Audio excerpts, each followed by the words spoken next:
In our last session, we left Moses in the Sinai, having heard from God at the burning bush, and God calling him to get going, I'm sending you. So now he's made his way back to the land of Goshen, made his way back to what I believe was the capital city of Per-Ramses, where the Israelite slaves have been building the city, making their mud bricks, and he's gone to confront Pharaoh.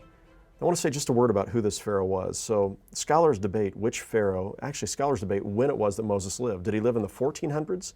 Did he live in the 1300s? Did he live in the 1200s? Most mainline scholars that I've read date him in the 1200s. And so the story just makes some sense when it's dated in the 1200s. It's not materially important to the story and to what we take away from it, but it does make for a great telling. And it seems as though the biblical author might have intended for us to read this story as taking place during the reign of Ramses II.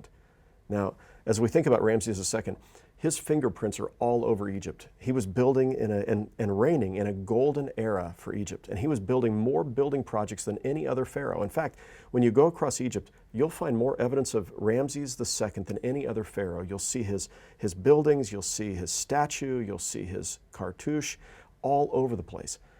Just south of Cairo proper is the archaeological park dedicated to the city of Memphis. Memphis was one of the ancient capitals of Egypt.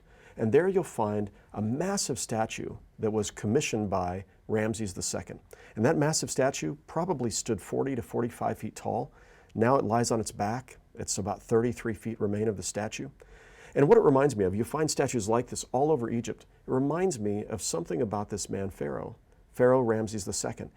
And I think of some of the dictators of the last 100 years, whether it's Saddam Hussein or Stalin or others, who insist on having large pictures of themselves all over the place, statues of themselves everywhere. It tells you something about the person. And this is what I think of when I see the Colossus of Ramses II at Memphis.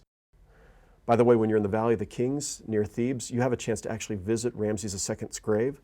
But you can do one better than that. If you go to the Egyptian Museum in Cairo, you can actually see the man himself. There he lies in state.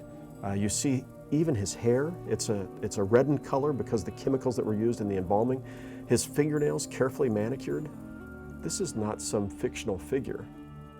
Now, Moses comes and confronts Ramses II in the capital city of Per-Ramses. And I want to take you there to see some of the ruins that may very well have been built by the Israelites themselves. The capital city that was built by Ramessu, or Ramses II, it was actually started by his grandfather, Ramses I. Seti I continued to build on the city, and Ramessu, or Ramses II, completed the city, became this major capital in the north in Egypt. So here we enter the temple that was dedicated by Ramses II to the god Ammon. You'll see Ramses' statue is here, another statue here, and this is the entrance to this temple. Now, as we walk through it, this temple is huge, it's massive. And as you come through, as far as you could see all the way through here were the temple courts. It culminated in, at the very end, what would have been the Holy of Holies. As we think of the temple in Jerusalem, we think of this idea of the Holy of Holies. And as we come through, I want to show you just a few of the things that you'll see in this temple. Let's take a look. So this is something very interesting. This may have been a part of the temple to the god Ammon. And what you find here is Ramses II, Ramessu II, and he's standing preparing to punish a Hittite. So this is a foreigner, a man from another country, preparing to punish him as an offering to the god, and this is the god Ammon here. This is the main god of the Egyptian pantheon, and so this gives you a sense this is an offering that he's making to the god Ammon as he's punishing the Hittite. This may have been a part of the temple that Ramses II had created, and again capturing this idea of punishing the foreigner who's here as an offering to the god Ammon. Let's continue to explore. So this is something fascinating that you find in the remains of the temple. You find once more Ramses II, and here he's offering to the god Ammon the goddess Justice. So he is the purveyor of justice. He's offering as a sacrifice justice. We find his cartouche, this is his given name, and this is his coronation name. And so as Moses and Aaron are coming, they're demanding justice for the Israelites. This is what Ramses II is offering to the god Ammon. And so they're approaching him demanding the very thing that he's purporting to offer in this temple. So Moses and Aaron approach Pharaoh and ask him to release the Israelites, to allow them to go into the wilderness to worship for 3 days. That's all they asked to begin with. Just 3 days to go into the wilderness to worship. And of course he says, no, that's not going to happen.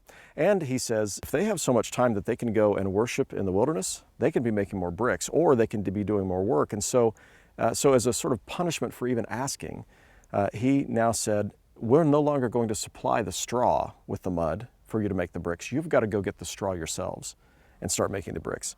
This created great pain for the Israelites, the idea that they had to continue to make the same number of bricks, but were no longer able to have the straw provided. So here you can find an example of a mud brick. This entire wall is mud brick construction, mud mixed with straw, formed into bricks, dried by the sun, and then formed into these walls that are still standing here 3,000 years after they were constructed. And as you see these, you can see the mud and the straw mixed together. These bricks are over 3,000 years old. They were used to build walls, they were used to build houses, they were used to build the later pyramids prior to the time of Moses. And they were used to build the capital city of Ramses. Millions upon millions of these bricks all over the land.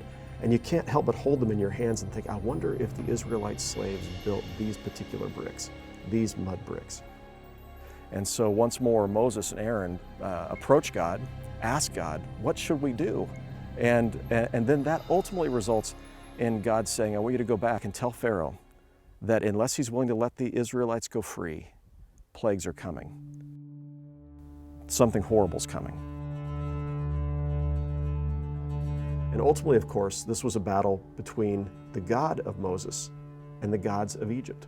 As we think of those 10 plagues, at least some scholars believe that the plagues were a sort of satirical way of pronouncing judgment upon Egypt's gods and demonstrating that the God of Israel, the God of Moses, was far more powerful than the gods of Egypt.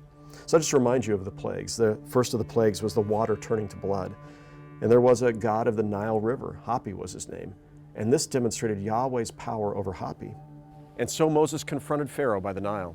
And as he confronted him and told him God's desire to let the people go, Pharaoh's heart continued to be hardened.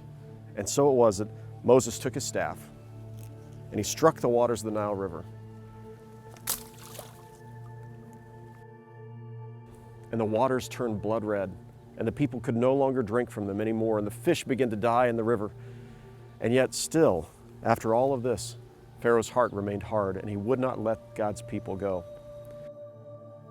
And then the frogs jump out of the river and onto land, and the people come to despise the frogs. And one of the Egyptian gods was Heket, who was portrayed as a frog. And then, of course, we have the gnats and the flies. And the gnats, they might have been lice or mosquitoes. And these begin to spread disease. And you've got the disease on the livestock, and the cows begin to die. And when we think of the cows beginning to die, we think of Hathor, who was portrayed as a cow. And Hathor is one of the gods most loved by the Egyptian people. But in this case, the cattle are dying. What does that say about God's power over Hathor? Then we have the plague of the boils on the skin, the plague of the hail and fire. We have the plague of the locusts. And then the ninth plague is the plague of darkness. And here I'm reminded that Ramses' name, Ramasu, was really Ra-Moses. Ra-Moses was son of the sun god Ra, and Moses was just son of nobody. For 3 days there's complete darkness. Whether it's a dust storm or something else, the sun can't be seen, and once more we see the power of Yahweh, Israel's God, more powerful than even the sun god himself. God has defeated all of the Egyptian gods in these plagues. The last of the plagues is the plague of the firstborn. And every Egyptian household is affected by this plague. The firstborn of every household, the firstborn of every flock are taken by the angel of death that night. But the Israelites are saved. The angel of death passes over them. They quickly hurry and pack their things. There's no time for their bread to rise, and so they eat unleavened bread. And Pharaoh demands that they leave the land of Egypt. And they make their way towards what we often think of as the Red Sea. But in fact, in Hebrew it says is the Reed Sea. Most likely, this was a journey they made south and then finally a bit north, and confronted by a series of lakes that run alongside what's now the Suez Canal. Many of them folded into the Suez Canal when it was built. But they're surrounded on one side by a lake, or the Sea of Reeds. On the other side, Pharaoh sends his armies, his chariots, to go and to take them back as slaves. The Israelites, seeing the dust from Pharaoh's armies coming, they cry out to Moses, "What have you done bringing us out here to die? At least we would have been able to stay alive if we'd stayed back in slavery in Egypt. Why have you brought us here?" And in their fear, Moses comforts them and encourages them and says, "Be strong and don't be afraid, for the Lord our God will deliver us." God tells Moses, "Raise up your hand above the water." And he raises his hand above the water. And the winds begin to blow, and the waters begin to part. And the people are instructed to pass through between the waters as though on dry land. And God did his greatest act of delivering his people, one final dramatic act to set them free. It may very well have been in this place. And once on the other side, Pharaoh's armies begin to chase them through the water. And Moses is instructed to bring his arm down, and the waters envelop Pharaoh's armies, and his armies are destroyed. And the Israelites begin to break out in song, "Our God has delivered us." And God has defeated not only Pharaoh, not only Egypt's gods, but God has defeated the most powerful army on the face of the planet as well. And God has delivered his people, Israel. And part of what this reminds us of is that in the end, good is always going to triumph over evil. In the end, God is always going to be the victor. And that act of deliverance for the Israelites was an act of pure grace. They didn't earn it, they didn't do anything for it. God delivered them in that moment, and they were set free. And what God did for the Israelites in delivering them from evil, in delivering them and setting them free, God longs to do for us as well. Evil will never have the final word. Hate, sin, suffering, it's never going to have the final word. In the end, God triumphs. Goodness, love, grace, mercy, hope triumphs over darkness, hate, evil, and sin. What was true for the Israelites is true for you.